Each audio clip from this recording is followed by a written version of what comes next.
à toutes et à tous d'abord. Effectivement, comme l'a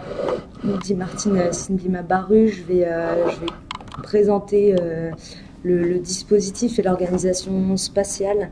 de cet enregistrement pour les archives audiovisuelles de la justice, en partant du principe que la façon dont la salle a été construite est adaptée à ce dispositif de filmage et d'archivage, présente des enjeux qui sont importants justement pour la constitution de ces archives.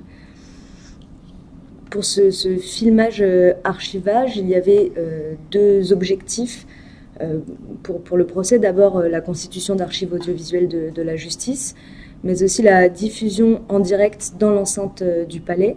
dans la salle d'audience, mais également dans un réseau de salles annexes qui ont été connectées à la salle d'audience par un système de vidéodiffusion. Et ces deux objectifs sont liés puisque la diffusion en direct était celle du film qui est monté pour les archives. Donc on pouvait assister en direct au film qui constituera l'archive audiovisuelle de la justice. Pour commencer assez largement, le palais a été divisé en deux espaces pour ce procès. Un espace qui était réservé aux personnes accréditées, à savoir donc les parties civiles, les avocats, l'organisation du palais de justice, mais aussi les journalistes, les chercheurs, les archives nationales également. Donc toutes ces personnes accréditées évoluaient dans un même espace auquel on accédait par l'entrée côté place Dauphine. Et dans cet espace, donc, il y a la salle d'audience qui a été spécialement construite pour ce procès dans la salle des pas perdus. Il y a également une salle des journalistes qui fait face à cette salle d'audience, qui est reliée donc par un flux vidéo qui retransmet en direct l'archive qui est en train de se constituer. Une salle réservée aux parties civiles et aux avocats, et une salle qui a pu être ouverte par moment pour les avocats les jours de grande affluence. Dans la partie ouverte au public, par laquelle on accédait boulevard du Palais, il y avait une salle de vidéotransmission tout le temps connectée, on va dire, à cette salle d'audience, et un réseau d'autres salles annexes qui ont pu être connectées, pareil, en fonction de l'affluence et des temps forts du procès. Donc tout ce réseau de salles annexes est relié à la salle principale en vertu de ce qu'on appelle la publicité des débats, qui veut que chaque procès puisse être public et que tout citoyen qui souhaiterait assister au débat puisse le faire. Donc la première question qui nous est parvenue dans cette recherche, c'est de se demander si la publicité des débats peut effectivement être garantie par une diffusion vidéo. Donc bon, ici je ne rentrerai pas plus dans les détails de cette question qui est très longue, mais voilà, c'est pour préciser un petit peu des axes de réflexion qui sont apparus. Donc pour ce qui est du dispositif vraiment dans la salle d'audience, donc je crois que vous voyez un plan. Donc c'est une salle d'audience qui fait 45 mètres de long sur 15 mètres de large, donc c'est des dimensions assez colossales pour une salle d'audience qui correspondent au caractère hors norme ou historique de ce procès qui attendait plus de 2400 parties civiles finalement constituées à la fin des 10 mois, 350 avocats de parties civiles, une trentaine d'avocats pour la défense, 14 accusés présents. Enfin voilà, il y avait énormément de monde attendu, et donc une salle a été spécialement constituée pour ça. Donc dans cette salle, on a 8 caméras. Donc 2 caméras qui sont positionnées derrière la cour, 2 caméras qui sont au-dessus du box des accusés, 2 caméras au-dessus des bancs d'avocats partie civile face au box des accusés,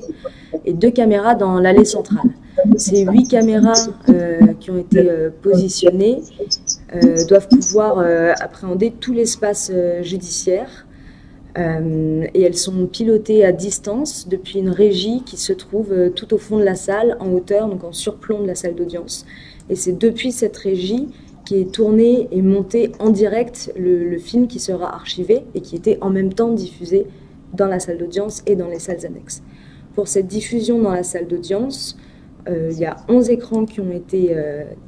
qui ont été positionnés. Donc 6 écrans au-dessus des 2 rangées principales, 2 écrans sur une rangée sur la gauche qui était un peu bouchée par la vue, et également 3 écrans, alors un au-dessus du box, un au-dessus des bancs d'avocats de partie civile et un face à la cour, qui permettait à tous ces acteurs vraiment dans l'espace judiciaire d'avoir un retour également sur ce qui a été filmé. Donc ce qui est vraiment intéressant dans cette mise en place, dans ce dispositif, c'est que l'archive qui est en train d'être constituée en direct est visible pour tous ces gens-là qui se trouvent dans la salle d'audience. Donc le flux, on va dire, archivé est tourné-monté depuis la régie. Donc dans la régie, on a une équipe de production, donc de la société de production 16 Prod, des équipes de 4 qui tournaient toutes les semaines. Dans cette équipe, il y a notamment le réalisateur qui, lui, donc s'occupe de brancher au flux les caméras correspondant donc au cadrage qu'il doit opérer. Le cadrage est défini par le président. Donc ça, c'est quelque chose qui est assez intéressant également dans le dispositif. C'est que dans la salle d'audience, pour rendre audible chaque parole du fait des dimensions colossales de la salle d'audience, on a 48 micros de conférence qui sont positionnés devant les bancs d'avocats, devant le box et évidemment pour la cour. Et ces 48 micros sont branchés à un seul fader. Ça veut dire qu'il n'y a qu'une parole audible à la fois. Ces micros sont actionnés par le président d'audience, puisque c'est à lui qu'appartient de faire la police de l'audience. Donc c'est lui qui va allumer le micro de la personne qui a demandé la parole. Ce qui fait que voilà, il y a vraiment une succession très ordonnée, on va dire, de la parole, et peu de place pour des paroles inopinées qui seraient prononcées en dehors d'un micro allumé. La régie reçoit un signal dès qu'un micro est allumé, et elle va cadrer la caméra correspondante sur le visage, un plan serré, on va dire le buste et le visage de la personne qui s'exprime. Par exemple, si un avocat de partie civile s'exprime dans les rangées qui sont plus proches de la cour, la caméra 3 va être actionnée depuis la régie en gros plan sur l'avocat en question. Donc ça veut dire que non seulement les prises de parole ne sont pas ou peu audibles dans la salle d'audience si le micro n'est pas activé, mais en plus elles ne seront pas visibles puisque c'est bien le président qui, en activant le micro, envoie le signal à la régie de la caméra qu'il faut activer. Donc tout ça correspond au suivi du droit fil de la parole, qui est, on va dire,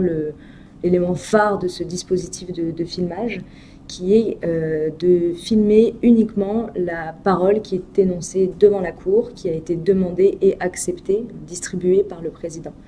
Donc le suivi du droit fil de la parole, c'est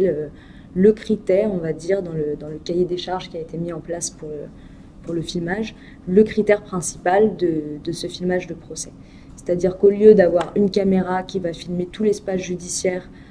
en intégralité, on va vraiment avoir une caméra qui se déplace de point en point en fonction de la personne qui prend la parole. Le premier effet de ça, c'est de proposer donc, dans la salle d'audience, à travers ces 11 écrans de retransmission en direct, de proposer une sorte d'incarnation de la parole, puisque les caméras sont placées à des points où personne du public ne pourrait être placé. On voit bien celles qui sont derrière la cour, au-dessus du box, au-dessus des bancs des avocats de partie civile, un point de vue qui n'est pas du tout celui du public en termes général. Et donc par cette diffusion en direct sur les grands écrans qui sont au-dessus des rangées publiques, on a vraiment un accès, on va dire, plus sensible à la parole qui est prononcée dans cet espace, qui serait finalement assez lointain au vu des dimensions, encore une fois, colossales de cette salle. Donc, pour le dispositif, on va dire, dans la salle d'audience, sachant que tout ce dispositif qui donne une large place au visuel tire quelque peu le procès du côté du visible, sachant que,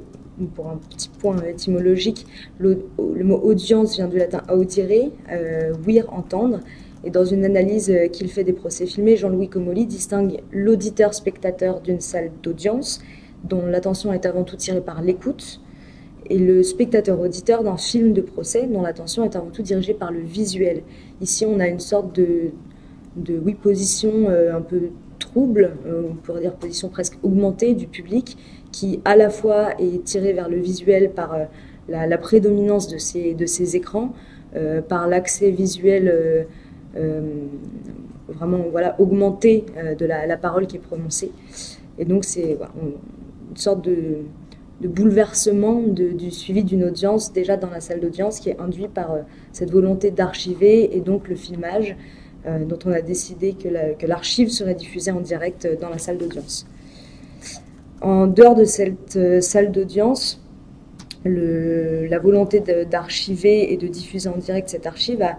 également produit une sorte d'éclatement de l'espace judiciaire, puisque comme je l'expliquais au début de ma présentation, il y a tout un réseau de salles annexes qui ont été reliées à cette salle d'audience, et donc induit par le caractère historique de ce procès et le monde qui était attendu et la place qu'il fallait faire aux différents publics, que ce soit des citoyens on va dire lambda qui voulaient venir assister ou les journalistes qui étaient quand même en grand nombre. Donc on a mais tout un réseau de salles annexes qui a été relié à la salle d'audience, et donc ce qui est projeté dans la salle d'audience est également projeté dans toutes ces salles annexes. Donc ça produit également une forme de... On a un filmage et une diffusion qui à la fois relie et à la fois éclate l'espace judiciaire, qui brise un petit peu le principe de coprésence, qui voudrait que tous les acteurs et le public d'un procès soient en coprésence dans une même salle. Ici, le moyen d'assister au débat était la diffusion de ce flux des archives. Donc un dernier point de dispositif qui me semblait intéressant d'aborder ici, c'est que dans la salle des journalistes, qui était réservée donc aux journalistes, on a 4 écrans qui diffusent ce même flux archivé, tourné, monté en direct en régie, donc le même flux que dans la salle d'audience, mais on a 2 écrans qui ont été ajoutés, l'un présentant une vue permanente sur le box des accusés et l'autre présentant une vue permanente sur les bancs des avocats de partie civile. Ces 2 écrans ces 2 flux sur ces écrans n'ont aucune visée archivistique, c'est des flux plutôt qui se rapprocheraient de la vidéosurveillance, une vue en plongée sur le box et sur les avocats. Et ce qui me semble assez intéressant, c'est de se dire qu'on a souhaité enrichir le regard que peuvent porter les journalistes, chercheurs et les archives également depuis cette salle sur la salle d'audience, leur offrir un prisme un peu plus large de ce à quoi ils pouvaient accéder en suivant les débats par la vidéodiffusion. Enrichissement que l'on n'a pas intégré aux archives audiovisuelles de la justice qui n'ont que ce seul flux tourné-monté en régie. Ces 2 écrans-là ne sont pas non plus présents dans les autres salles annexes, ni du public, ni des parties civiles. Donc c'est vraiment quelque chose qu'on a accordé, on va dire, aux journalistes, chercheurs et aux archives, en estimant sans doute que effectivement le flux qui est filmé, tourné pour les archives n'est peut-être pas suffisant pour apprécier dans sa plénitude tout ce qui se passe dans la salle d'audience. Mais c'est un choix que l'on n'a pas fait, ni pour la constitution des archives audiovisuelles de la justice, ni pour les salles annexes ouvertes au public. Donc c'est aussi un axe qui est assez intéressant et sur lequel je pense qu'il y aura beaucoup de choses à dire. Voilà, je crois que pour la présentation du dispositif, j'ai à peu près présenté l'espace et l'organisation dans son ensemble. Très bien, merci beaucoup Romane. Donc effectivement, il y aura certainement des points sur lesquels on reviendra. J'imagine qu'il y a beaucoup de questions qui vont être posées sur ce point. Peut-être ce que je voulais préciser de façon assez nette, c'est que à l'occasion des procès terroristes, enfin des attentats terroristes, que ça soit celui pour janvier 2015 ou celui pour le 13 novembre de 2015, s'est posé une question qui n'existait pas pour les précédents procès qui ont fait l'objet d'un enregistrement au titre des archives audiovisuelles de la justice, puisque les autres procès déjà enregistrés amenaient un public de taille beaucoup plus restreinte. De ce fait, tout le public dans son entièreté, alors là, effectivement, ça pose toute la question de la publicité du débat, bien sûr, était dans la même salle, dans la salle d'audience, voilà, qui était dédiée à l'instruction du procès. Et effectivement, dès le procès des attentats terroristes de janvier 2015, s'est posée la question de la dimension qu'allait prendre ce procès. Donc le procès ayant eu lieu pour le procès de janvier 2015 au tribunal judiciaire de Paris, à Porte de Clichy. Et là aussi, il a été tout de suite prévu qu'il y aurait la salle d'audience principale et 3 autres salles annexes également pour la retransmission. Et on a encore élargi à une autre salle qui était l'auditorium, parce qu'il y avait en plus les conditions sanitaires qui faisaient que voilà, il fallait espacer le public dans son occupation des salles. Et c'est la première fois que s'est posée la question, et là je rejoins, voilà, j'explique tout ça pour rejoindre ce que tu disais sur ce filmage, c'est-à-dire est-ce qu'on va retransmettre dans ces salles un flux de retransmission, comme il se fait de façon un peu classique, dès qu'un procès a une envergure un peu large et a besoin de salles de retransmission, ou est-ce qu'à partir du moment où on crée déjà un flux pour les archives audiovisuelles de la justice, on enregistre, on retransmet à partir de ce flux archives audiovisuelles de la justice. Et c'est le choix qui a été fait déjà pour le procès de janvier 2015, d'où un certain nombre de questions sur lesquelles on reviendra peut-être, posées par comment est-ce qu'on filme différemment du fait de cette retransmission, ou est-ce qu'on s'en tient à ce qui s'est toujours fait pour créer les archives audiovisuelles de la justice. Donc voilà, donc ça c'était voilà, ce que je voulais souligner, et c'est vrai qu'on voit avec ta présentation, Romane, que pour le procès des avocats du 13 novembre 2015, du fait de l'audience encore plus large, avec effectivement ce nombre de parties civiles très important, la question a pris une dimension hors norme, comme tout ce qui concerne ce procès.